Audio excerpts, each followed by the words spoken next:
Espace TV, les grandes gueules, le top des GG.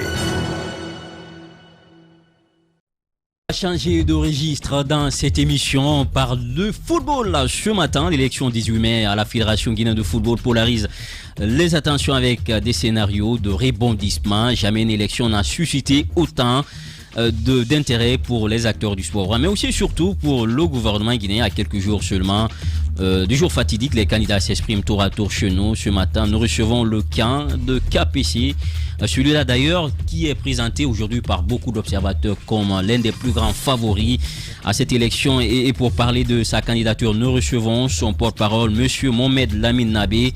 Il est notre invité ce matin déjà dans ce studio. Monsieur Nabé, bonjour, bienvenue. Bonjour messieurs, merci. Bonjour à vos millions d'auditeurs et de téléspectateurs. Voilà, merci de nous rejoindre dans ce studio, sur ce plateau des grandes gueules, à Antoine Kourouma pour la première question. Monsieur Nabé, bienvenue. On parle ce matin de votre candidat KPC, de son programme pour le football guinéen une fois élu à ces élections. Oui. Mais avant, il y a eu des polémiques, il y a eu des tractations liées à la candidature au nom de KPC. On a envie de comprendre avec vous ce qui s'est passé. KPC qui s'est retiré pour un départ, par après a été courtisé, il est revenu dans la course. On a reçu ici AKB qui disait que KPC avait vu venir sa défaite, raison pour laquelle il a officiellement retiré sa candidature. Dites-nous qu'est-ce qui a pesé dans la balance, pourquoi ce retour dans la course de KPC. Je vous remercie. Je ne voudrais pas aller dans le sens de répondre à des attaques. Des attaques c'est un adversaire. Ou des balivernes. Ce sont des propos vides de sens et de contenu. Les grandes gueules. Simplement, Monsieur KPC a fait preuve de patriotisme. C'est pourquoi, d'ailleurs, vous retrouvez dans notre programme ce volet. Il avait en face de lui un Guinéen comme lui qui avait les possibilités d'intégrer le comité exécutif de la Confédération africaine de football. Oui. Et en tant que bon Guinéen, sachant ce que ça peut apporter au pays, au football guinéen, il a préféré retirer sa candidature, n'est-ce pas, pour laisser la place à celui qui pourrait nous amener un peu plus loin. Non, ce que dit AKB, que vous qualifiez de baliverne, ça s'est quand même passé devant la presse, où KPC est rentré dans la salle, qui était candidat à l'époque, et lorsque son adversaire principal, qui était Antonio, est entré, on a tous vu qu'il y a eu des acclamations. Ça, ce sont les événements qui passent. On a appris qu'après cette rencontre, KPC était tellement frustré, il a mis en garde les membres statutaires de ne pas venir chez lui. Oui, ce sont des commentaires. Oui. Ce sont des commentaires. J'aime même lui dire qu'il y a eu élection et que le camp KPC a eu deux voix. Oui. Mais ça, c'est quel camp, ça? Oui. On était en train de mettre les commissions en place. Oui. Les élections ont eu lieu. Il n'y avait pas de camp. Alors tout ça, ce sont des imaginations pour pouvoir détourner l'attention. Donc vous pensiez que, parce qu'il était sur la lancée, vous pensiez que KPC s'était retiré effectivement pour donner la latitude à Antonio Soare de continuer dans la course? Bien sûr, c'était pour cela, puisque l'on nous a fait croire qu'il y avait beaucoup d'opportunités pour lui d'accéder à ce comité et puis aussi d'avoir même une des places de vice-présidence à la CAF. Une autre question, moi... KPC, lors de la visite de Bantamasso sur son stade de Hafia, avait laissé entendre que son retour serait conditionné par l'adhésion des membres statutaires à sa cause. Est-ce que cela est acquis aujourd'hui? D'abord, bien avant ça, pourquoi il revient dans la course?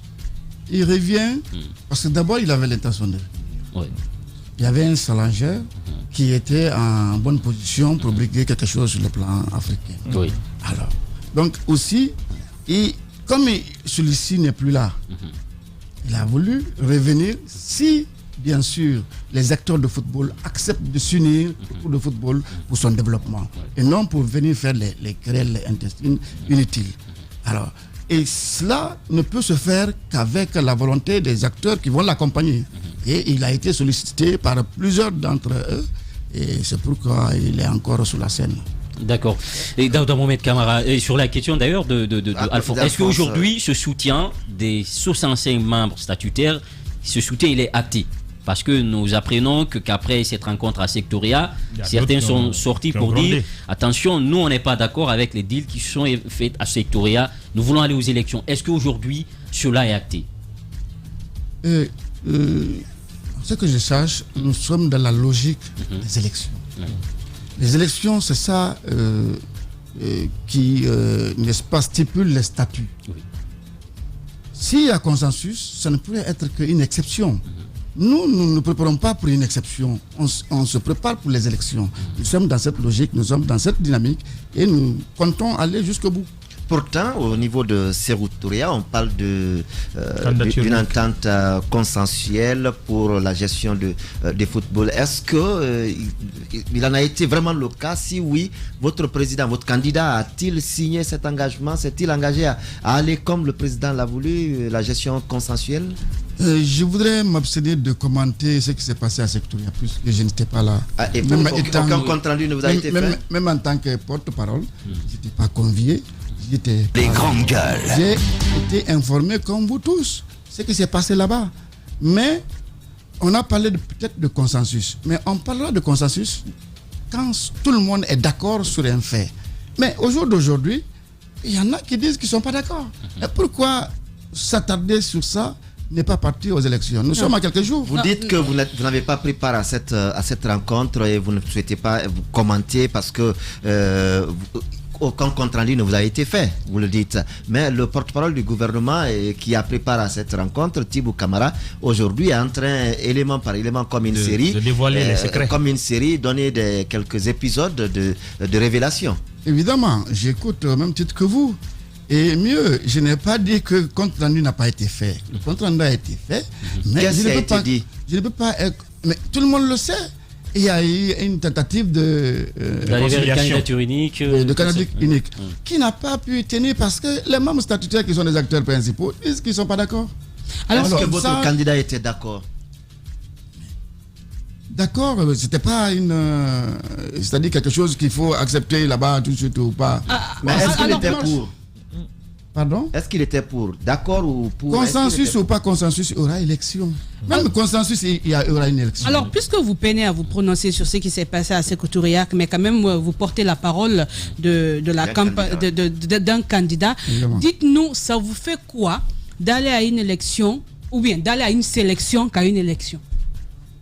Parce que si on y va vers cette candidature unique, ce n'est plus une élection. C'est une désignation. Moi, je préfère une élection.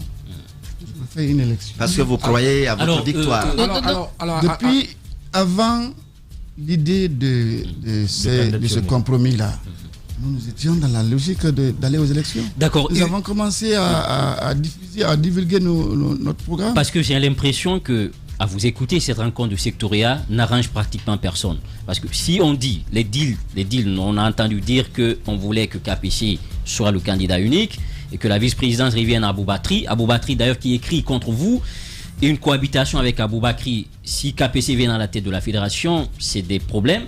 Sans oublier qu'on demande à Super V, que tout le monde craint aujourd'hui, d'envoyer 2 représentants à la fédération, une fédération où KPC pourrait être à la tête. Est-ce que, à votre avis, vous-même, ce deal n'est pas un piège pour votre candidat? Les commentaires que vous avancez, je les ai appris au même titre que vous. Aucunement, je l'ai entendu, même le ministre d'État, je n'ai pas entendu parler de ces arrangements-là. Ces arrangements-là, ce sont ils ont dit. Mais si tel était le cas, est-ce que ça arrange votre candidat? C'est une radio de la place. Ça ne peut arranger, aucun processus démocratique. Alors, maintenant, pour aller vite, on va aller rapidement, on va parler de alors, c'est justement aujourd'hui, on sent toute cette cacophonie au sein de la FEGIFOOT. Et aujourd'hui, vous prenez que KPC est le candidat idéal. Et on sait bien entendu qu'avec cette cacophonie qui règne au sein de la FEGIFOOT, le travail ne lui sera pas facile. Comment est-ce qu'il fera pour pouvoir mettre tous les acteurs, créer cette cohésion au sein de cette fédération pour que vous puissiez aller vers des questions bien fondées? S'il est élu. S'il est élu, bien entendu. S'il est élu, bien sûr. C'est une démarche importante. Ça faisait partie de ses conditionnalités pour revenir sur la scène. Nous avons déjà commencé ce travail. Au jour d'aujourd'hui, nous avons plus de la moitié des membres statutaires qui répondent à nos appels pour venir parler de la réconciliation, du rassemblement et autour du football. Aujourd'hui, beaucoup d'acteurs qui n'avaient pas compris hier ont commencé à comprendre que nous avons un intérêt commun qu'est le football. Il faudrait que cela soit. Nous allons vouloir aussi, dans le déroulement de notre programme, d'associer tous les acteurs, tous les démembrements, pas seulement à Conakry, dans toutes les ligues, tout le monde doit avoir sa feuille de route aujourd'hui et fonctionner comme ça se doit. Le problème aujourd'hui, c'est Super V, le plus craint. Comment est-ce que vous pensez que vous avez les mots qu'il faut aujourd'hui pour lui faire adhérer véritablement à votre cause? Et si vous les avez, comment vous comptez? Parce que Super V, c'est une épine dans les pieds de tout le monde. Même votre candidat, beaucoup disent qu'il faut le craindre, qu'il faut l'extirper des rangs, parce qu'il devient un problème et pour vous, et pour Antonio, et pour tout le monde. Et cela, je vous le concède. Oui. Moi, je ne vois pas de cette façon. Salifou ne peut pas être un danger. Salifou, c'est un Guinéen, c'est un acteur de football comme tout le monde. Il a fait son temps, il est connu dans ce milieu. Mais cela ne veut pas faire de lui quelqu'un à renvoyer comme un malpropre. On le laisse faire participer au développement du football. Nous aussi, chacun fait son travail.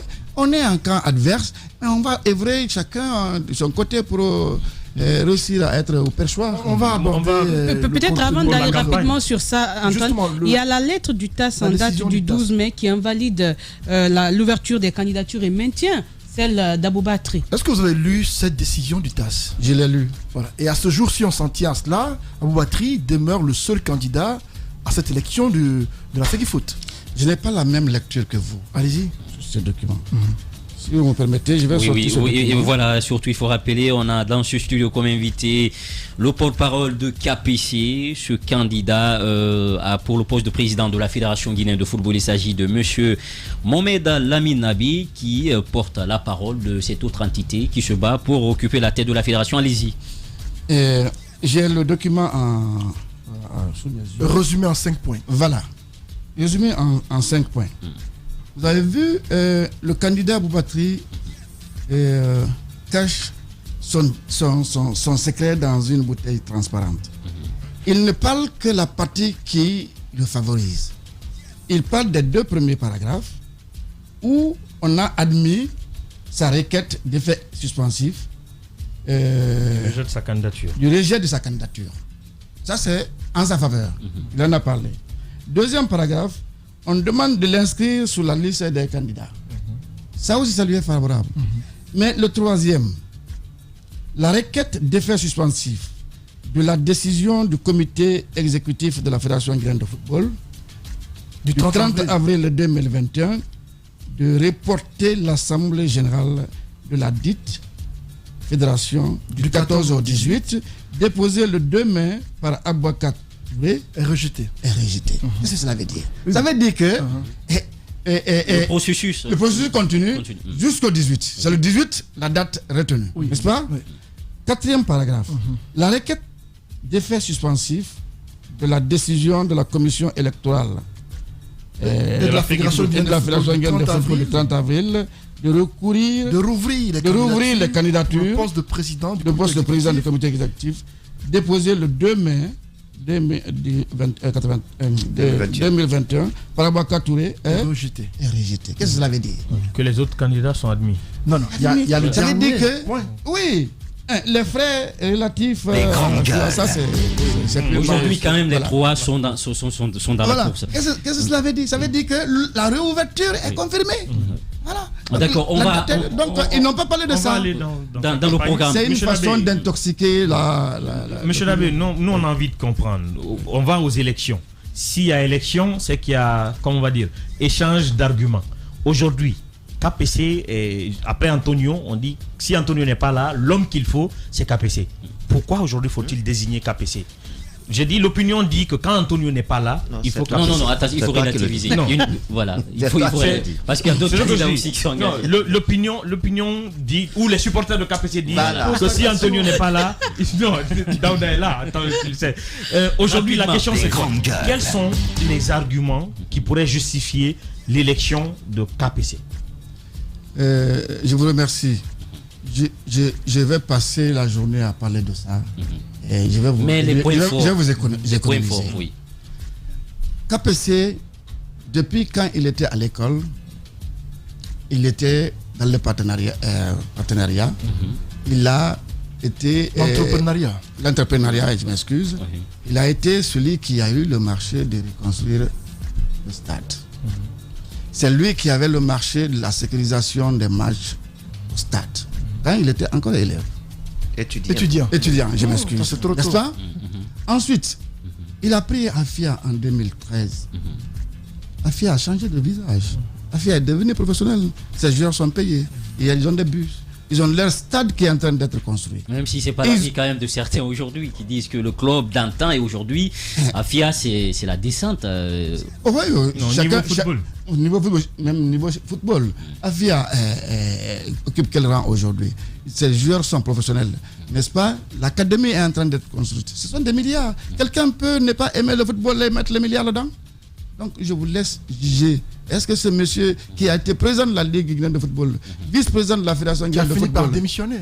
Pourquoi? Que pensez-vous, que répondez-vous à ceux qui pensent que c'est quand même regrettable ce qui s'est passé entre Antonio Soare et KPC? Parce que pour beaucoup, Antonio Soare, c'est l'homme qui a invité KPC dans le milieu. Bon, là, je voudrais vous économiser le temps. On ne peut pas parler, moi, je ne voudrais pas parler de ce qui s'est passé entre eux, parce que je n'en sais rien. Ce que je sais, KPC, le jour où il a proclamé sa candidature le 1er mars dernier, il a évoqué les différents manquements fonctionnement de football guinéen qui l'ont motivé à présenter sa candidature. On va rester dans le programme, les 5 thématiques, comme vous le dites. Oui, Daouda Mohamed. Alors aujourd'hui, vous semblez être celui, je vais parler bien sûr de votre candidat qui aurait toutes les forces, tous les moyens de redonner au football guinéen l'image vraiment au standard international. Aujourd'hui, qu'est-ce que vous reprochez à la gouvernance de KPC Antonio, et que vous souhaiteriez vraiment revoir sa gouvernance, parce que vous avez 5 thématiques. Voilà, moi j'aurais préféré aujourd'hui, puisque KPC l'a déjà dit, moi-même je l'ai dit plusieurs fois, j'aurais préféré parler aujourd'hui les solutions qu'on a trouvées pour remédier à ces problèmes. D'accord, alors c'est votre programme. C'est notre programme. Alors, ce sont les solutions qui sont là. là-dedans. Il faut rappeler ce qui n'a pas marché. Oui. Il faut rappeler le problème. Le problème fondamental de notre football réside dans sa gouvernance. Vous pouvez vous rappeler qu'il y a eu beaucoup de manquements en ce qui concerne l'administration de notre football. Notamment. Cela nous a amené à considérer, n'est-ce pas, à couper une sanction de 4 ans pour nos équipes au niveau des cadets. Et vous savez aussi que nous avons recruté un entraîneur qui a quitté ici, vous savez dans quelles conditions. Et cet entraîneur-là a été sélectionné dans les conditions jusqu'à présent non élucidées. Et il y a beaucoup d'autres choses. Le comité a passé beaucoup plus de temps dans les tribunaux au TAS, dans le développement du football en réalité.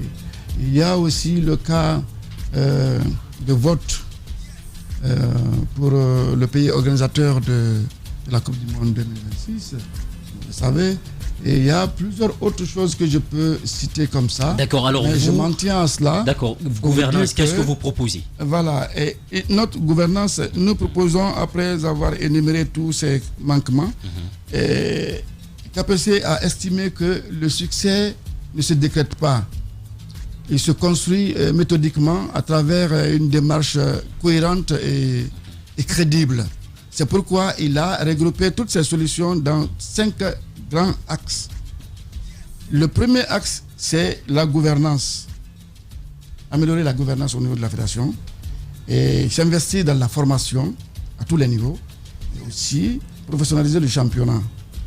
Ensuite, nous allons développer les infrastructures et inculquer le patriotisme. Mais comment vous comptez faire avec cette gouvernance, avec la formation? Est-ce que vous avez les moyens de votre politique? Voilà, Parce que le nœud, c'est d'abord la gouvernance. Et sur la même question, question de gouvernance, c'est bon, mais au niveau des infrastructures, on sait que c'est l'État qui le fait. C'est pas vous, président d'une fédé, ou les particuliers. Même si aujourd'hui, vous, KPC, Antonio, se battent pour trouver des aires de jeu qui est différent d'un stade.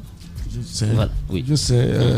Effectivement, c'est pourquoi dans ce volet de développer les infrastructures, nous avons dit que nous allons poursuivre et renforcer la collaboration avec l'État guinéen et la FIFA afin de bénéficier des programmes dédiés aux infrastructures. Il y en a dans le volet de la FIFA. Il y en a aussi dans le volet de l'État guinéen. Mais c'est à nous de démarcher pour que, en temps opportun, que ces infrastructures soient une réalité dans notre pays. Mais cela ne veut pas dire que nous allons prendre tout l'argent dans nos poches pour le faire. Mais nous savons où aller chercher l'argent et pour que nous puissions satisfaire le développement du football. Alors, vous, sur papier, c'est très bien. Quand on parcourt ce que vous annoncez sur papier, c'est très bien beau. Mais aujourd'hui, on sait encore une fois que vous parlez de formation, etc. C'est bien facile de développer le savoir-faire du côté technique des hommes qui sont là. Mais quand on parle de gouvernance, il y a un autre facteur qui est beaucoup plus important, qui est lié au savoir-être de vos collaborateurs, des personnes qui sont au sein de cette fédération-là. Comment vous allez vous y prendre concrètement pour permettre à ces gens-là de développer beaucoup plus de valeurs, surtout en termes de patriotisme et se battre véritablement pour que le football guinéen puisse partir de l'avant, ce qui n'est pas des théories, en termes de faits concrets. Comment est-ce que vous comptez vous y prendre? La formation est un volet important qui permet même à cela. Pour que quelqu'un puisse faire correctement son travail de façon honnête, il faudrait d'abord qu'il sache comment faire. Et cela, ça va toucher toutes les couches du football guinéen. Ça commencera même par les acteurs, les administrateurs, les encadreurs, les techniciens, les médecins, les journalistes même. Tout le monde sera convié à ces relations.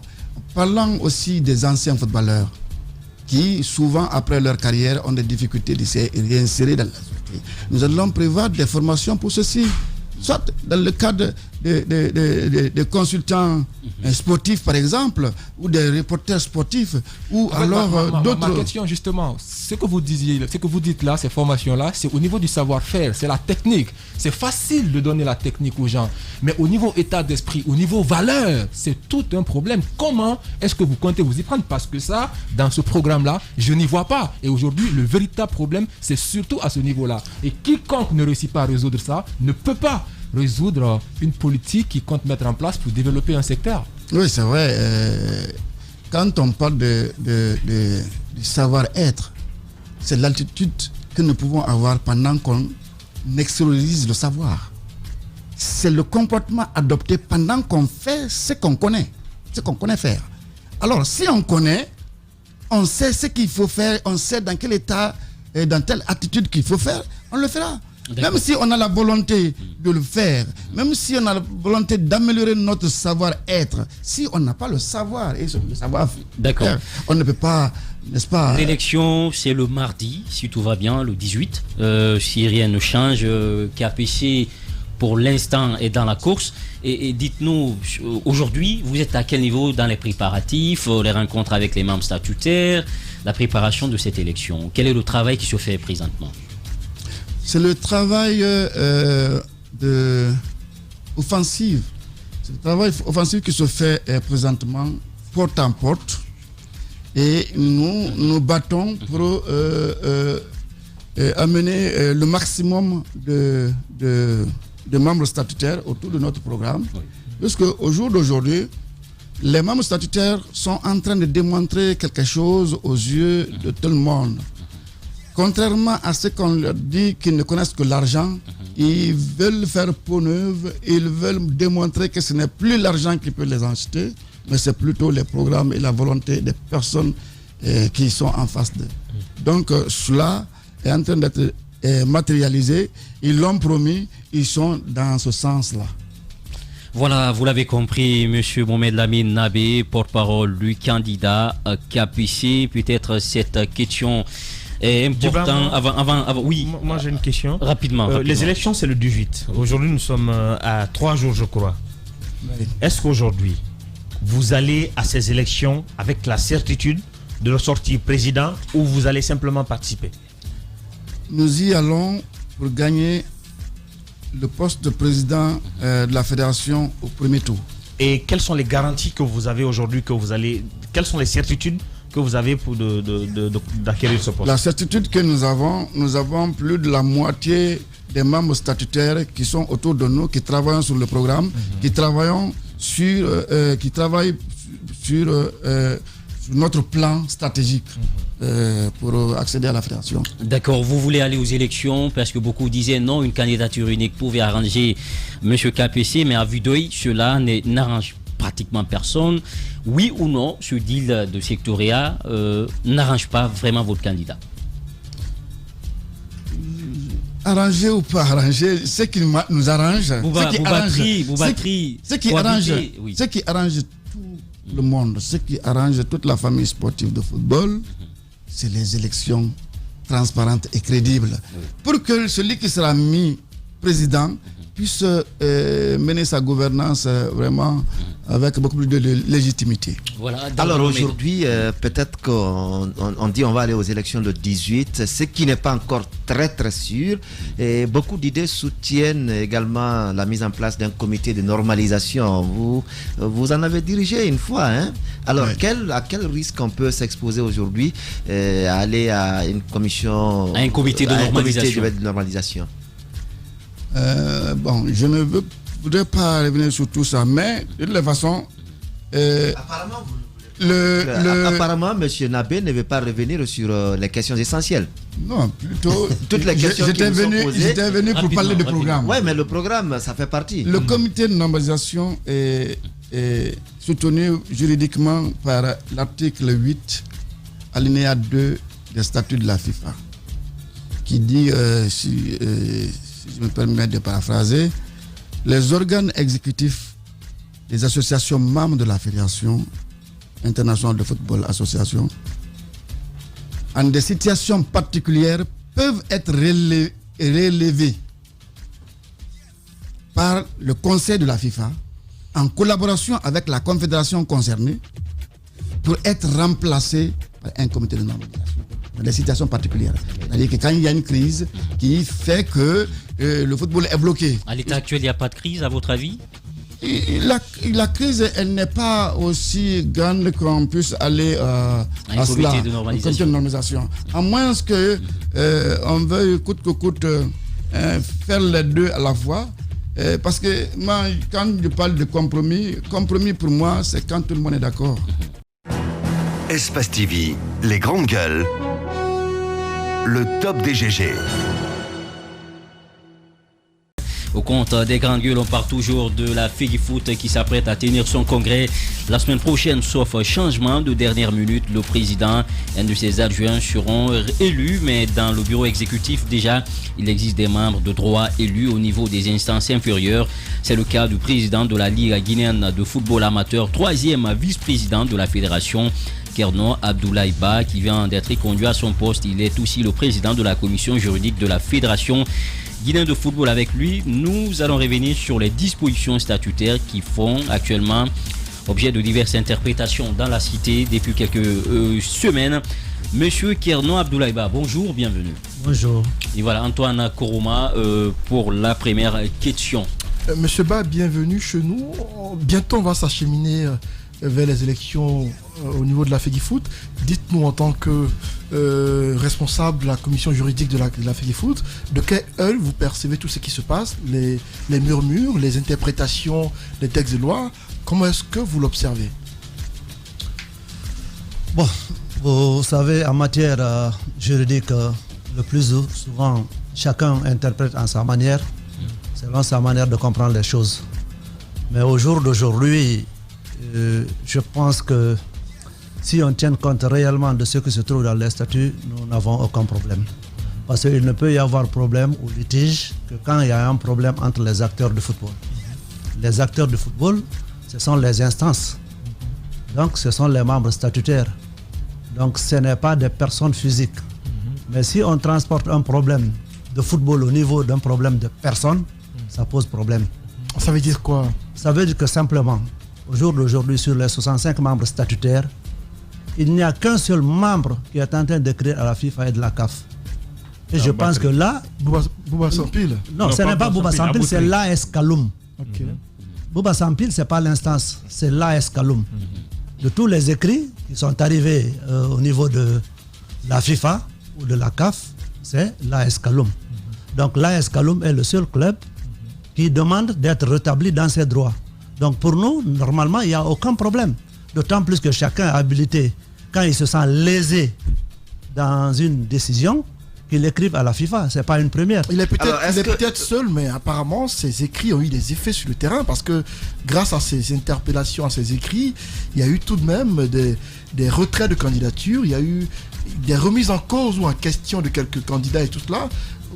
Il est peut-être, vous le minimisez peut-être, mais il a eu un effet assez palpable sur le terrain. Non, on ne le minimise pas. Le fait d'écrire à la FIFA ou à la CAF ne crée pas une crise. C'est une réclamation de droit. Si vous estimez que vous êtes lésé, vous écrivez pour qu'on vous rétablisse dans les droits. Vous rétablir dans vos droits ne veut pas dire qu'il y a une crise. C'est ce que je veux dire. Alors, est-ce que... Mais quand le problème devient un problème de personne physique, qui doit être géré ailleurs, pas au niveau du football, ça crée une crise. C'est qui la personne visée selon vous? Non, vous savez, je vais faire la genèse de cette situation à la Fédération guinéenne de football. Elle ne date pas d'aujourd'hui.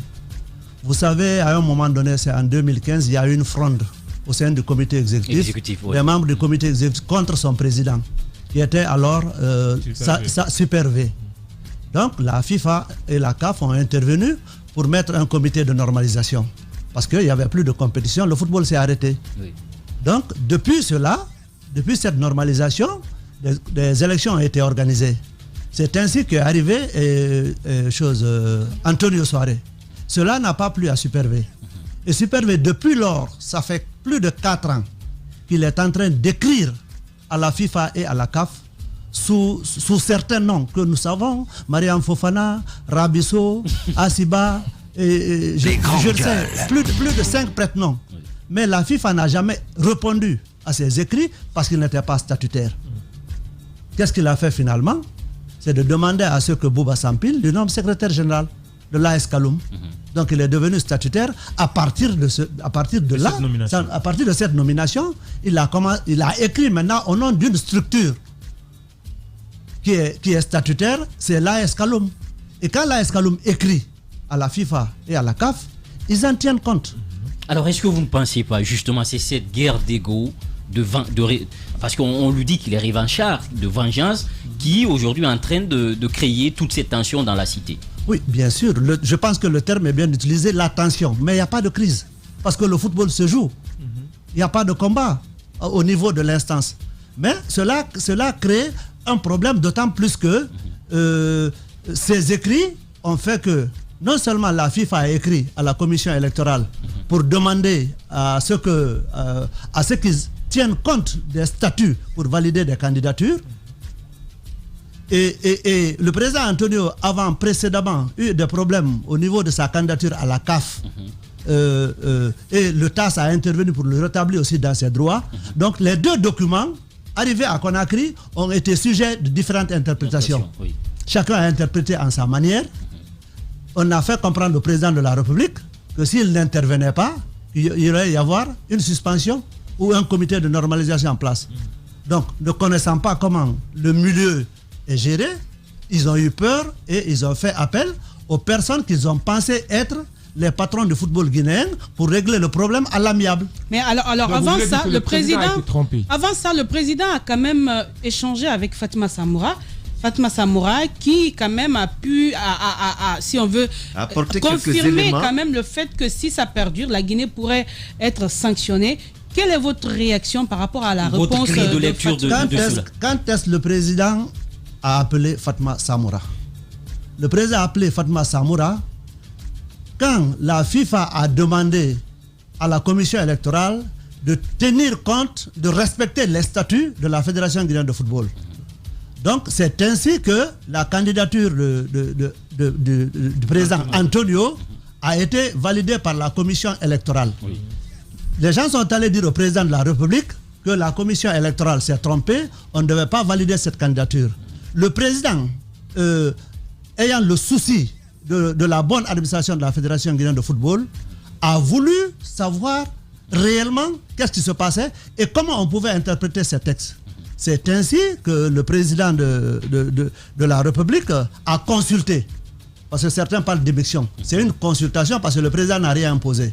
Ils ont consulté Fatma Samoura pour leur demander quelle est l'interprétation réellement des documents envoyés au niveau de la Fédération guinéenne de football, parce que la population, les membres statutaires, chacun à son niveau interprète en sa manière. Antonio est éligible, il n'est pas éligible. Personne ne savait réellement qu'est-ce qu'il fallait faire. Les grandes C'est ainsi que le président a consulté en privé, je veux bien dire en privé, le secrétaire général de la FIFA, le secrétaire général de la CAF, Mosengo, pour leur demander réellement est-ce que si cette candidature était acceptée, est-ce qu'il y aurait eu suspension ou quoi. C'est ainsi que Fatma a expliqué au président de la République que si la candidature du président Antonio est acceptée, d'abord ce n'était pas une suspension, c'était l'annulation même des élections. On devait annuler les élections. Parce que la FIFA n'est pas une instance de répression. C'est une instance de régulation. Parce que d'abord, on vous dit de ne pas faire. Si vous le faites, on vous demande de revenir sur ce que vous avez fait. Vous refusez, maintenant on vous suspend. Donc c'est ainsi que le président a demandé à Samoura. Fatma Samoura a dit que Antonio n'était pas éligible. Le président a commis certaines personnes pour rencontrer le président Antonio pour lui dire qu'il n'est pas éligible selon la secrétaire générale de la FIFA. Après ce compte rendu au président Antonio, les gens ont mal interprété que le président a parlé avec une femme qui n'est même pas Fatma Samoura. Donc, ils ont voulu vraiment dire que le président n'avait pas rencontré la bonne personne. C'est ainsi que le président a demandé à ce que le président Antonio et les personnes proches, Mathurin Bangura, beaucoup de personnes, de venir à la présidence pour certifier que sa commission qu'il a faite pour rendre compte à Antonio était juste, ce n'était pas imaginaire. C'est ainsi qu'ils ont mis sur vidéoconférence. Cette confirmation a été faite. D'accord. Alors, concrètement, je vais aller avec deux questions, si vous l'acceptez. Les acceptez, je vais dire. La première question, c'est bien autour des droits réclamés par Super V que vous avez dit tout à l'heure avec les écrits et autres. Est-ce que y a-t-il des droits réels aujourd'hui qu'il réclame, que vous reconnaissez, qui sont brimés et c'est légitime pour lui de les réclamer? Deuxième question. Aujourd'hui, la crainte, c'est bien le fait d'aller vers un comité de normalisation. C'est vrai que le 18 est annoncé, mais est-ce qu'à l'allure des choses, vous ne craignez pas qu'on aille encore avec le comité de normalisation? D'abord, les droits dont vous parlez. Personne n'a un droit dans un milieu de football. Il a été élu président par les membres statutaires, il a été évincé par les membres statutaires. Donc, je ne sais pas de quel droit il peut mettre les bâtons dans les roues. Il n'a pas de droit. La seule chose, s'il veut continuer à gérer le football, qu'il soit dans le milieu du football, qu'il ait un club, qu'il soit membre statutaire et qu'il puisse demander aux membres statutaires de le choisir. Donc il n'y a pas de droit. Si aujourd'hui moi je quittais la fédération, je n'ai aucun droit à réclamer. C'est la première question. La deuxième question, c'est le fait de mettre un comité de normalisation. Le comité de normalisation aussi ne se fait pas au hasard. Il y a des conditions qui font qu'il y ait un comité de normalisation. Le comité de normalisation ne peut être en place que si les membres statutaires entre eux ne s'entendent pas, et ça va jusqu'à empêcher que le football se joue. Quand les membres du comité exécutif de la Fédération guinéenne ne s'entendent pas, c'est qu'il n'y a plus d'administration. S'ils ne s'entendent pas avec leur président aussi, ça pose un autre problème. Et quand il y a un problème où les arbitres disent qu'il n'y a plus de compétition en arbitre, parce que s'il n'y a pas arbitre, il n'y a pas match. Le baron s'arrête. C'est dans ces conditions qu'on peut mettre un comité de normalisation.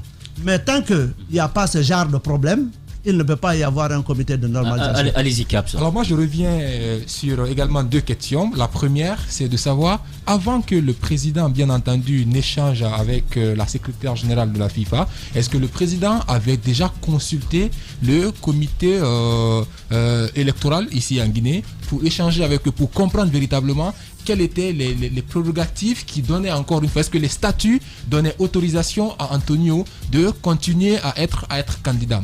Ma deuxième question, c'est de savoir comment comprendre que la FIFA ait adressé un courrier à la commission électorale pour dire à ces gens-là d'agir en fonction des textes et que ces gens agissent en fonction des textes et que finalement cette FIFA puisse dire à cette allure-là, la Guinée risque d'être sanctionnée, on risque d'annuler cette élection. C'est justement ce que moi j'arrive pas à comprendre et que j'ai véritablement envie de comprendre.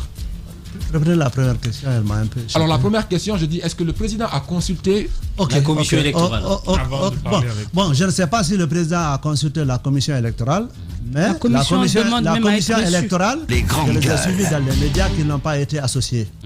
Ça, je ne sais pas. Mais les membres statutaires que nous sommes n'ont jamais été consultés pour quoi que ce soit. Donc on n'a jamais été associé à cette médiation. Justement, d'où la question de ce supposé deal à Sectoria pour dire une candidature unique pour KPC, vice-président Boubatri, représentant de Super V, Antonio Soare, membres statutaires n'étant pas invités à Sectoria, ils disent niet, nous irons aux élections. Comment vous, en tant que président de cette commission juridique de la fédération, vous voyez cette posture de l'exécutif? Non, moi je pense que c'est pas... Ils ont voulu faire une médiation. D'abord, ils ont mal compris comment le football est géré. C'est pas parce que le président Antonio, KPC, Mathurin Bangoura, peut-être ils donnent plus, ils ont plus de moyens que les autres, qu'ils ont le monopole de la gestion du football. C'est ce qu'ils oublient. Il y a des gens qui ne sont même pas employés, qui sont présidents de club, qui passent tout le temps à commander pour mettre de l'argent à la disposition de ces enfants, qui privent même leur famille pour s'occuper des enfants. Il ne faut pas négliger cela.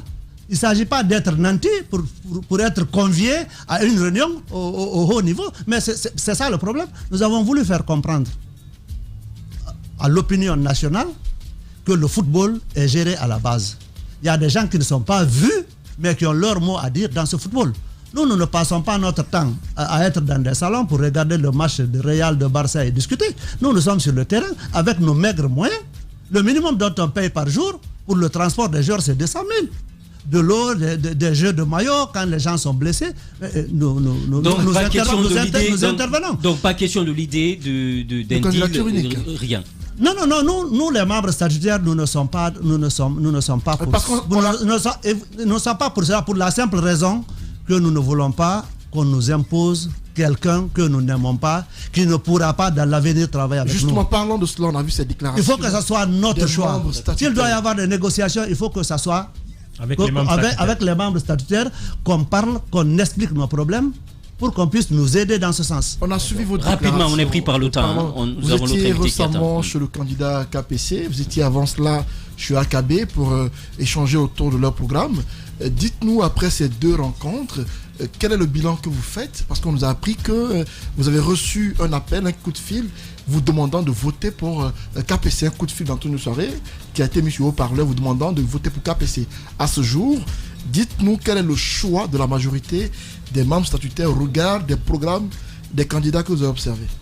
Bon, pour le moment, je ne peux pas donner dire le choix de la majorité parce que c'est un bulletin secret. Quelqu'un peut dire aujourd'hui qu'il vous soutient. Non, mais les Guinéens le savaient. S'il vous plaît. Avant cela, on nous a dit qu'il y a 47 personnes, 47 membres statutaires qui sont une annonce. Candidats. Oui, mais si vous êtes invité, il y a un candidat qui vous invite. Je pense que c'est comme ici. Tous les candidats qui veulent passer, qui vous demandent de passer, ils viennent passer. Donc, cela ne veut pas dire que vous avez votre choix. Tout candidat, moi, qui m'appellerait pour m'expliquer son programme, je serai là. Mais moi, j'ai déjà mon choix. Et j'ai mes raisons. Est-ce qu'aujourd'hui, enfin connaisseur aujourd'hui, qu'est-ce qui se décide? C'est qui votre choix? Qu'est-ce qui se décide? Non, d'abord, je vais vous expliquer. Il répond. Je vais vous expliquer quelque chose. Quand le KPC s'est présenté au poste de président, quand Antonio était là, il y a eu des démarches pour que KPC cède au président Antonio. D'accord. Le président Antonio, c'est notre président, c'est le président sortant. Quand un problème comme ça se pose, nous ne voulons pas aller à membre du comité en rang dispersé. Nous avons tenu une réunion où nous avons demandé, après Antonio, quel est le candidat que nous devons choisir en membre du comité. À l'unanimité, on a décidé de soutenir KPC pour diverses raisons. D'abord, c'est un administrateur. En plus, il a les moyens. Moi, je suis membre du comité exécutif de la Fédération guinéenne de football. Je suis commissaire de la CAF. Je suis délégué fédéral avec l'équipe nationale. Des fois, on se déplace avec l'équipe nationale. Il y a tellement de chichis que si vous n'êtes pas en mesure de régler certains problèmes avant l'intervention de l'État, il n'y a pas match. Il n'y a pas match. souvent vous entendez que les joueurs refusent de s'entraîner, il y a ceci, il y a cela. C'est parce qu'il y a beaucoup d'exigences. Que répondez-vous à ceux qui disent que c'est vous, les membres statutaires, qui êtes le problème du football finalement? Parce que vous allez vers le mieux disant en matière de choix, en matière de discussion de football. Oui, c'est vrai, c'est bon qu'on nous dise que c'est nous le mal du football. Il ne peut y avoir le mal, il ne peut pas y avoir le mal ailleurs. Il ne peut y avoir que là où les gens interviennent dans le cadre du football. Parce que tous ceux qui disent que le mal, c'est les membres statutaires, c'est parce qu'ils sont loin de ses enfants. Chacun est libre de prendre un club, s'affilier et, au moment venu, parler au nom de son club. Là, tous ceux qui sont à l'écart de ces milieux-là, qui disent que c'est nous le problème, ils peuvent venir, comme eux ils sont bons, qu'ils investissent aussi, qu'ils mettent leur argent afin qu'ils puissent parler du football. Mais il ne peut pas être en dehors de ça. Nous passons tout le temps sur le terrain, sous le soleil, et que quelqu'un vienne parler à notre place. Ça, il n'en est pas question. C'est compris, le 18 c'est l'élection. On avait comme invité monsieur le troisième vice-président de la fédération, monsieur Kerno Abdoulaye Ba. Il est également président de la commission juridique de la FEGIFOOT. Merci d'avoir accepté notre invitation. Merci. Espace TV, les grandes gueules, le top des GG. Portez-vous bien où que vous soyez. On se retrouve la semaine prochaine. Bonne fête à tous. Au revoir.